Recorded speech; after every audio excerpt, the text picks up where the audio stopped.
اللہ من الشیطان الرجیم بسم اللہ الرحمن الرحیم۔ یوٹیوب چینل سیکھنا سب کے لیے، یہ آج جو ہے ہم بائیولوجی اور سوشالوجی یعنی معاشرت کے بارے میں بات کر رہے ہیں۔ بائیولوجی کی یہ دو مثالیں ہیں، دو طریقے ہیں ریپروڈکشن کے۔ ایک یہ کہ جہاں سے درخت کاٹا تھا اس کا تنا زمین میں رہ گیا اور زمین سے دوبارہ بہت ساری شاخیں نکل آئیں۔ دوسرا طریقہ ہے فشار بیج کا۔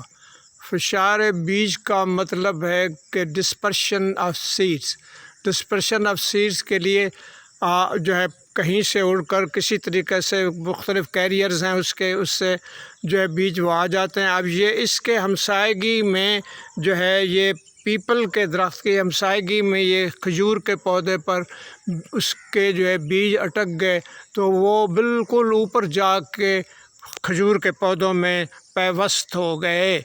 تو یہ جو ہے اس میں سوشالوجی کے لیے امپلیکیشن یا نتیجہ یہ ہے کہ جب جانوروں اور پودوں کے اوپر ماحول کا ایک دوسرے کے ساتھ کا اثر پڑتا ہے تو اسی طرح سے انسانوں پر بھی اس کا اثر پڑتا ہے۔